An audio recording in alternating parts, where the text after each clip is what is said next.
Hello everyone, Michael here for Tactica Imperialis. Welcome to episode 3 of an Aelfen adventure, my Age of Sigmar hobby project. Today we're going to be catching up on the new units that I have added to the army since the last episode, which if you have missed, click the link in the description for the Aelfen adventure playlist, and talking about the first game in the campaign that we started at Games Workshop this week. It was an interesting game. I'll say that now. We'll talk about it in full a bit later on, but for now, let's get to the models. This is episode 3 of an Aelfen adventure.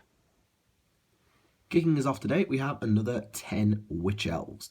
These are painted pretty similarly to the other squad that we talked about in episode 2, but there has been one major change, and that is the hair, which, as you can already tell, is blonde rather than white. The simple reason for that is aesthetics. I just wanted to have some variety in the squads, and so I went with the blonde hair this time. It also gave me a bit of practice on the blonde hair technique that I used to paint many of my elves, particularly the girls. Things like Sisters of Avalon have a very similar idea, so it was a good chance to practice that as well. The main difference is in their weapons. I've said before in episode 2 about mixing and matching with this kit, and how difficult it can be.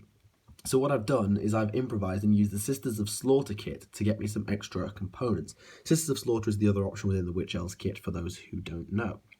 So as you can tell on a few models, such as the Banner Bearer here, the Champion here, they have a shield on one of their hands instead of a knife. In a lore sense, it makes very little difference to me. I mean, it's still a hand weapon at the end of the day. Instead of being used as a shield or a knife, they use it like a punch dagger. That's the only difference, and it works exactly the same way. They're still going to hit the same way. It's still going to do as much damage as a knife because, I mean, that thing's very, very stabby. So, punch dagger, blade, same difference. So that's why I've done that. And they're also quite nice to paint. I'll just turn the hag around through 90 degrees. She has white hair, extra highlight. I don't know why. I might get rid of that. You can see just a little bit of what I've done with the shield. I'm just going to back you up. So yeah, that's that. I have not had a chance to use these 10 Witch Elves on the table yet, which means I haven't had a chance to take the squad up to 20, which is, of course, what I'm able to do now. I did use the 10 of them in the campaign game, which we will talk about in a little bit. But suffice to say, I'm looking forward to using a 20-girl squad or to fully running an Exile Blood Cult, because I can run this squad in 2 groups of 5, hence the double command like I have on my Executioners. One group over here, one group over here. Which means that I can run the 3 squads of Witch Elves required for an Exile Blood Cult, which makes my Executioners even more terrifying because they now do 6s to wound and mortal wounds, as well as 6s to hit being worth 2. Which is great. I think 20 is definitely the optimum size for a squad of Witch Elves, because instead of rerolling once to hit, you reroll all to hit, which doubles the amount of rerolls that you get. You also can use Death Hags or the Banners of Murder to get rerolls of 1 to wound, and immune to Battle Shock in the case of Witch Brew, which is definitely why I think Witch Brew is so good now. I'm able to bump up my campaign list, but I'll talk about that a little later, to 130 wounds, which means I can now run the Death Hag and these girls in the next game, which I fully intend to do.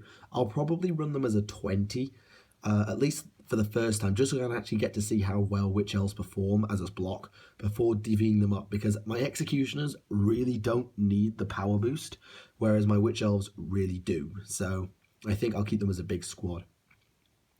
So that is the first unit today. I don't think there's anything else I need to comment on them different to the regular Witch Elf squad that I did the first time, other than they have red banners with sigils of orange and green as opposed to a purple banner with a transfer.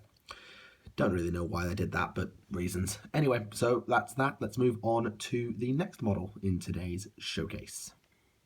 Second and last today is a Cold One mounted Dreadlord, or as I should say, a Cold One Knight unit champion with a bit of conversion. With the Cold One Knights, Dreadlords on Cold One are pretty nice, but I don't really know where to get one that isn't metal. So my first thought was, well, let's convert one. Now, originally I was going to go with a lance, but you can't take lances on Cold One unit champions and Dreadlords. So Cold One unit champions obviously can, but Dreadlords have to have Hydra Blade, which means they have to have a sword. This doesn't matter for the Cold One Knights because, well, the sword and lance are both usable in the kit for the same purpose. I think it actually says lances and swords in the War Scroll for them. He does have a shield as well, which is just over here. It's kind of like on the Cold One Musician, where they stick it to the plate armor rather than having carry it, because I wanted him to have the pointing finger. This model really reminds me of the actual Metal Dreadlord, because he had his sword up, was lunging into melee. I mean, it's not the same, obviously, but it's a bit of a representation of that, with a sword, the flowing hair. This time he's actually pointing out a target rather than throwing himself into melee, although he could just be calling out some whelp that he's about to cut down with his super powerful sword, which is better than a standard Dreadlord sword. Instead of being 3s, 4s, no rend damage 1, it's 3s, 3s, rend 1, damage 1, which is a big step up. I think you lose a couple of attacks, I think you have 4, but that's still really good, and I'm very happy that he has that weapon. He's quite resilient with 6 wounds, a 4-up save, and rerolls to that 4-up save because of his shield, and his command ability really is quite nice. What he does is he gives a Cold One Knights unit or a Cold One Chariots unit within 14 inches, rerolls to charge, and +1 to wound on the jaw attacks of the actual Cold Ones. On paper, this looks really, really nasty, but it's not amazing. On Cold One Knights particularly, it's not that great. Sure, you get extra attacks from the Cold Ones doing damage because you have a lot more of them compared to a Chariot, but the charge bonus, I think, is the more powerful aspect of his rule, and you have musicians in Dark Elf units that give you reroll 1 dice when charging. So Dreadlord on Cold One, as far as charging is concerned, doesn't really affect Cold One Knights, but he does give a buff to the actual Cold One, so once they've hit melee, buffing them is a pretty good thing. It's particularly good on Chariots because they need to get that charge off and have no way to buff it, and if they do make it in, well, they have got like 1 or 2 Cold Ones pulling it who can lash out a bit and do some damage now, wounding on 3s instead of 4s, which is pretty nice. Now, there is a small amount of conversion on this Dreadlord, if I just turn it a little bit. His hands are both converted from the Hagener Executioner / Blackguard of Nagaron kit. It hasn't come out perfectly. I'll just turn him around and you can see what I mean. You can see that there's some damage here on the back of his armor. That's because the Dread Knight torso, which is the most elaborate, has the arm pre-attached. You only attach the sword in his hand, which is annoying if you want to have a different sword or a different hand or an arm that, let's say, doesn't have just a hand attachment, which meant that I had to take it off. It wasn't the cleanest cut I've ever done, which is very irritating, but hopefully with a bit of paint and maybe some green stuff or something, or maybe find a shoulder pad somewhere, I'll be able to mask that issue and it won't be too bad. Anyway, that's him. Now, in terms of painting, I've done the Cold One completely, so I'm just going to take the Dreadlord off because he's just blue tacked at the moment. So it's a Caliban green base coat for the scales, and then an Elysian green highlight, Nuln Oil wash, and Elysian green highlight again. Both done by a dry brushing, or at least attempted to. And then the underflesh, the underbelly, if I just, oopsie, it's not a physics textbook there, is a slightly lighter green. That's O-green camo. He's got his red armor under there, and on here, Doombull brown saddle, and then white for the spines and teeth, and then a bit of silver knocking about, and a bit of purple on the runes on the reins. So yeah, that's that. My only regret is that some of the original highlight went into the cracks for the dry brush, but I sort of fixed that with the wash, so it's not as bad as it could be. I'm quite happy with it. Hopefully the rest of my Cold Ones will come out looking similar. It's very different to Kieran's Cold Ones, because the Cold One Knights I use at the moment are Kieran's paint scheme. I just repainted their armor. As you can see, they're a lot darker than my actual new Cold Ones. They're also on a square base. I got some round bases for the Stormcast Eternals Prosecutors, and it came with some cavalry and some infantry bases, as well as some monstrous cavalry bases. So I've got a few bases for the Prosecutors and a couple spare. Maybe I'll move the Bloodrat Medusa onto one. I'm not sure though. It might be a bit of a pain to get it off the base. I have 10 infantry bases for the next squad of infantry that I get, and 3 monstrous cavalry bases that I'm going to sell to Kieran when he gets some more Dragon Ogres, and the 5 cavalry bases for these Cold One Knights, which is good. Beyond that, there's not much more I can say about the Cold One. As far as the Dreadlord's paint scheme goes, I'm probably going to paint him similarly to the Cold One Knights themselves. That is red armor, gold trim, and then either a red or purple shield. I'm not sure which yet. Like the red shield is what my Cold One Knights have, but a purple shield is what my foot-mounted Dreadlord has, and he bears the same sort of Hydra symbol on his shield as my Cold One does. So I'm not sure which sort of shield color I'm going to go for. It will depend on the prevalence of red across the model. So if there's a lot of red on his armor, I might do the shield purple for contrast. If there's not a lot of red, I might keep it red and then just do the light ice blue highlight like I have done on this Cold One Knight here. So yeah, that is him. He will basically be a double agent almost.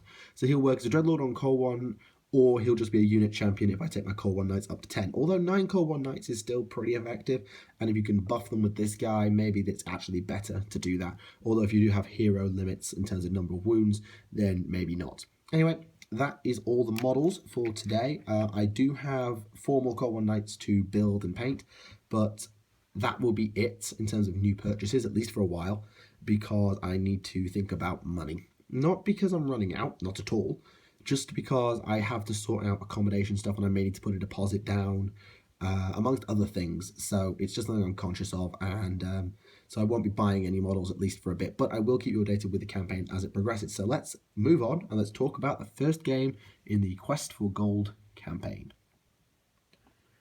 Alright, it's time to talk about the first game in the campaign.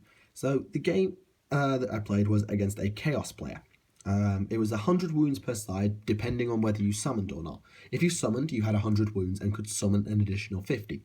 If you weren't summoning, you could play with a flat 130 wounds. Now, I took, as part of my list, I took 10 Witch Elves, 5 Cold One Knights, 15 Executioners, a Shadow Blade, a Foot and Cold One mounted Sorceress, a Reaper Bolt Thrower, 10 Dark Shards, 10 Corsairs, a Cauldron of Blood, a Battle Standard Bearer, and I think that was it. And then as my remaining 30 ones, because I didn't take any extra models with me, I didn't think I needed to, I hadn't read all the memos, I got given an extra Bolt Thrower and then enough Cold One Knights to make up the numbers, which took me to a total of 17, which I split into squads of 9 and 8. The mission was to find treasure in 2 terrain pieces by moving in and sacrificing your shooting on them, which was pretty easy because I had Witch Elves and Cold One Knights to do just that. And then spawning a relic in one of 3 areas, either in the middle of the board or in either player's deployment zone, securing it by rolling a 5+, and then getting it off the board via a realm gate in the corner. My plan was simple. I was fighting Chaos, and I'll run through his list in a moment. My plan was find the relic quickly and leave. It was going to be very much a smash and grab job. In a summoning war, I knew I was never going to last because I didn't have anything coming extra. So I had to do it quickly. I planned to use my Witch Elves and Cold One Knights because they weren't shooting, and my Executioners to search the terrain to find the treasure, pray the relic didn't spawn in his deployment zone, and then grab it and run. With my Cold One Sorceress in particular, who was going to be my sort of get out of jail card because she moves quite quickly. The reason that I was so anxious to be quick was my opponent's list, which, get this, contained Archaon, Scarbrand, Fate Weaver, Blue Scribes, Great Bray Shaman, and Flamers. Yeah. That was his list. Archaon, Scarbrand, Fate Weaver, Great Bray Shaman, the Blue Scribes, and some Flamers of Tzeentch. He then proceeded to summon, as his sort of reserve section, a Chimera, a Keeper of Secrets, and he had a Great Unclean one, but he never got that in. But it's what happened during the game, which I'll talk about in a little bit, that made me really rage about it. But I looked at his army, I was like, okay, so I think his army is too slow. Fate Weaver, he's going to be very cautious with, he's going to keep him at the back of the board. Scarbrand has to walk. Archaon can fly, yes, but if I just focus fire on him and then I can use the Executioners to finish him off, all will be well. And, he also had a Hell Cannon, that's what I forgot, the Hell Cannon that he was running. And my main plan was, hopefully, don't let the Realm Gate get blocked by summoning, secure the relic, get off, job done. And the game went pretty much to plan, for a while anyway. I got to take first turn in a roll-off. He decided to let us roll off for it instead of just saying, I'm going first because I finished deploying first. What a nice gentleman. and I found the treasure I needed immediately and spawned the relic in my hero phase in my deployment zone, no less. So I basically was set to win the game from turn 2. It then took me an entire turn of digging to find it because I had about 5 units and no one could roll a 5+ in the hero phase, which was irritating. So it took me a turn to get the relic secured, but once it was in the hands of my Cold One Sorceress and I was good to go. On the other end of the board, I was absolutely decimating his army. My Witch Elves, the 10 of them, despite being in cover and with a Blood Shield, were completely wiped out by Flamers of Zinj because they do D3 damage each, if you can believe that, and have 3 shots, because, that's fair. And he then went to take up my Dark Shards in the same manner, but my combat units were on fire. The 2 Reaper Bolt Throwers prioritised Archaon, straight up. They took about half of his wounds off over their 2 turns of fire, thanks to being damaged 2 on a 6 to wound, and then the Executioners charged in and one-shotted him. I didn't even need to use Hellebron's command ability to take him out. It was just amazing. It's like, oh, right, you have a 10 wound Archaon? No, you don't. I've rolled about 12 6s, and, well, not 12. I'd rolled about 8 6s, and you have a 5+ save. You're going to die, and he died. So Archaon was one-shotted, which was great, and my big block of Core One Knights, the 9-man squad, went around and on turn 3 charged the Hell Cannon. It took a few combat phases because it's annoyingly resilient, but I managed to take it out for the loss of about half the squad, because that thing is a monster and is damage D3, which really didn't help. On the other side of the board, my Core One Knights, the 8-man squad, who were just count as Illyrian Reavers, I'll be honest, charged Scarbrand. Now, you might think that's suicide, but it was either that or he becomes super angry and destroys everything he goes near. So I threw them in, got the reroll charge from the musician and made it in, and absolutely wrecked his face. I absolutely wrecked him. It was amazing. Like, between them, the pop-out from Shadowblade, and his explosion after Shadowblade was one-shotted by Carnage, he was down to 1 wound. I'd taken 13 wounds off this giant bloodthirster in 1 round. Admittedly, the Keeper of Secrets he then spawned in paid to the Knights, but the Executioners were just close enough to sweep round, charge both, and thanks to Hellebron's command ability, one-shot Scarbrand and the Keeper, meaning that I dealt with 2 greater demons, one of whom was named, and Archaon in 2 turns. I couldn't get to Fate Weaver. The Flamers were a bit too close. I needed to go through them the next turn. And I was just in a really good spot. I had a Chimera behind me in my back corner, but he kept forgetting it was there, so I kind of got away with that. But it kind of made up for what happened later. My Corsairs and Dark Shards were finding a nice little firebase until the Dark Shards got wiped out. And I was just feeling really, really confident about this game. And then he remembered he had a wizard. That wizard is a Great Brace Shaman, and the Great Brace Shaman knows Savage Dominion. Now, what I assumed Savage Dominion did was allowed you to summon a monster. And it turns out it's a Chaos monster. So I'm thinking, okay, he summoned a Chimera, that's fair enough, that's how that works, I understand. The problem is it doesn't specify non-hero, which meant that after my Executioners went through all that work to one-shot Archaon, he resummoned him. Right behind me, in front of the realm gate that my Core One Sorceress was just about to go running through. I was just too far away for me to say, I'm too close to you, you can't stand there. So he got in the corner and blocked me off. And then the turn after, he resummoned Scarbrand, again in that corner, ready to take anything that went near him out. I mean, I had my Executioners close by and they were still at about half strength, so they could have put paid to him. But dear goodness me, it was nasty. I ended up basically sacrificing my Cauldron by throwing it at Archaon to say, right, you're locked. I'm not letting you charge my Sorceress. I'm sorry. It nearly cost me my Cauldron. He rolled really badly, so it actually took 2 rounds to take it down to 1 wound.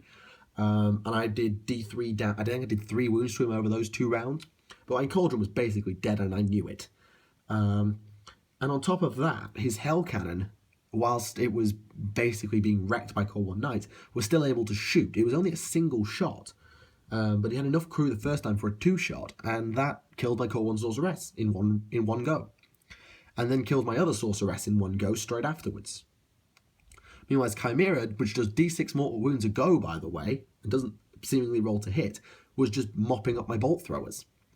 So I went from completely set to win to completely wrecked, and I felt really jaded because I'd done all the hard work. I'd secured the board, I'd cleared out his monsters, I was all set to leave, and then his monsters came on again. All it would have taken was for one of my heroes to pass and find on turn 2. If I'd found the relic on turn 2 and given it to my core 1 sorceress, I'd have won the game. Because I'd have been able to run her the first turn, get her out in the open, hopefully the Hell Cannon wouldn't kill her, and if it didn't, then I could run off the board next turn. He wouldn't have had chance to resummon Archaon, because that'd have been too close. As it was, he could, I lost. Well, I didn't lose. I did lose, but I didn't lose. On objective, yes, the relic was uncontested now. He couldn't get anything to it in time to pick it up, because we had to stop for time. In terms of models remaining, I had him completely wrecked. All he had left from his surviving army, starting army, was Fate Weaver, most of the Flamers, which was about 10, and then the Blue Scribes, who was on a Balewind Vortex, so I couldn't even charge them, and his Brave Shaman camping in a corner, though he was about to die to my Core 1 Knights. And I had 3 or 4 Core 1 Knights, about 10 Executioners, full squad of Corsairs, my Blood Rat Medusa, a Cauldron, admittedly on 1 wound, a BSB, a Bolt Thrower. I had more models left on the board than he did, because everything of his that was powerful had been summoned. So Archaon, Scarbrand, his Chimera, they didn't count. I think I had him just on model count. On wound count, I think he did have me, though, because most of my stuff is 1 wound, and his stuff is like 10 wounds. So I think he beat me on wounds, but I think he had too many heroes, actually, for the legal army, so maybe he was cheating, I don't remember. Anyway, so the relic was uncontested, so what we did was we played a game of Squig Tennis. In this, you get given a squig, and you have to knock it over to the other person's side by rolling a 5+. You get 3 lives, fail them all 3 of those 5+, and you lose the point. If you get it over, your opponent has a 3+ to return it, and you play basically a rally until somebody fails a 3+. First one to win 3 rallies wins the game. I lost that because I couldn't roll a 5+ at all. I failed twice on that 5+ to serve, which meant I lost the game, and it was really, really disappointing. He then used his Fate Weaver change a dice roll because he just hadn't used it during the game, despite the fact he could have used it to take double turn on me at any point and basically crush me. He didn't, which was kind of guess. To pick the probably most overpowered relic, although I didn't really see what it does. He just knew exactly which one he wanted and said, I'm having that one. I got a bunch of treasure as part of it, which I don't know what it's going to do for me. Like, I've got a bunch of treasure now, and he's got very little, but he's got a relic. We'll see what that means for the campaign down the line. So yeah, that's where we are at. I have to say, in post-game review, I would have absolutely crushed him if he hadn't resummoned his heroes. I think Savage Dominion is what breaks Chaos. Nothing else. I mean, its stuff is strong, don't get me wrong, but so are Stormcast, so are Fire Slayers. They're strong, and they work with synergy really well, particularly Fire Slayers with their heroes. So, Chaos are not that good. I mean, I've beaten Chaos with High and Dark Elves, even when I was quite new to playing AOS, and playing Dark Elves as well. I think Savage Dominion is what breaks them. Summon a monster is one thing. Summon a Chimera, or a Giant, or, I don't know, a Jabba Slythe. It's annoying, don't get me wrong, it's annoying. But it's not unhandleable. Summoning Archaon, Fate Weaver, and Scarbrand, that's overpowered. And I think Savage Dominion, if changed to summon a non-hero Chaos monster, so a Chaos monster who does not have the hero tag, would pretty much not fix Chaos, but would certainly help to alleviate the balance and give other armies a chance. What you do with Lizardmen, I don't really know. Maybe you apply the same rule, that you just can't summon heroes. Because heroes are heroes. If you can't summon them, particularly named ones, you certainly can't summon named heroes. That's just not right. Age of Sigmar is all about the fluff. You can't have heroes die and then just be brought back to life. That just completely defeats the point. Like, this is not just a perma undeath. It doesn't work like that. So, take it so you can't summon heroes, and I think you pretty much fix summoning, at least to a large extent. As far as the Dark Elves, I have no reason to complain about this army. It plays really well, it suits my playstyle, it's got a fair bit of shooting, but it's got a real hard combat punch when it needs to, particularly with something like Hellebron on Cold One Knights and Executioners. Shadowblade is an absolute menace because of his D3 damage to heroes and the D3 mortal wounds when he explodes, forcing heroes to retreat from him. He's just really, really helpful. So the army I can't complain about. The main actual letdown was actually the Witch Elves. So hopefully in this 130 wounds where I get the extra stuff, I'll have to provide that this time. So I'm going to take these 10 extra girls. I'm going to take my Death Hag, 2 extra Assassins, and 5 more Dark Shards to block out that squad a little bit, to give me a bit more board presence in the game, and a bit more anti-hero, which I think is probably my main weakness if my Executioners aren't around. I'll probably hide 1 Assassin in each of the Executioners and the Witch Elves, because I know both squads will hit melee, and then use Shadowblade as a rapid response, or I'll hide him in the Cold One Knights. I could hide him in the Cold One Knights, because they always hit melee. The Witch Elves sometimes can get shot out. My next game will be, at the time of recording, in 2 days' time. In fact, in 48 hours, I'll be playing it. So in the next episode, I will let you know how that goes, and if I haven't updated within the next week, then I'll tell you about how the third game went as well. My analysis of the way this army will work is it will wreck anything that doesn't summon. Every game I've played against a non-summoning army, I have won. Every single one. Both here and at home, the only armies that have beaten me are Dwarf Artillery walls, because that's just overpowered as hell, and things that summon, or sort of summon, like Deep Striking Stormcast. That's all that's beaten me with this Dark Elf force. So I don't have anything to fear from non-summoning armies. Summoning armies is where I have my problem. Lizardmen, Chaos, Death. I'm not as worried about Death because, yes, you can keep bringing back your infinite hordes of skeletons, and yes, you can get some nice, powerful monsters, but I don't care. It's Lizardmen that worry me the most because they pack the most shooting. My Executioners are going to have to carry me hard in that game. In fact, if I do play Lizardmen, I might actually split up into a Blood Cult just to maximise the number of mortal wounds I can do. We'll see about that, though. I'll have to work that out on the day, because I think against Lizardmen or anything that summons, I will lose, except maybe a Death Force. I think I can still beat that. But Chaos and Lizardmen, I'll lose. Against anything else, I really do fancy this army's chances. And that's it. That is the end of today's episode. I do hope you have enjoyed the video. Make sure to leave it a like if you did so. Leave any comments down below, maybe some advice on beating these summoning armies, particularly the spammy OP ones. If we are going to use the word OP to describe Age of Sigmar, I know it's not the best word for it. On some painting ideas, as I've said, purchasing is not really going to be done, at least for a while, just because I need to save it for anything accommodation based or just, living. So that's all for today. I do hope you've enjoyed the video. My name is Michael for Tactica Imperialis. I will see you next time in an Elfen adventure. Bye for now.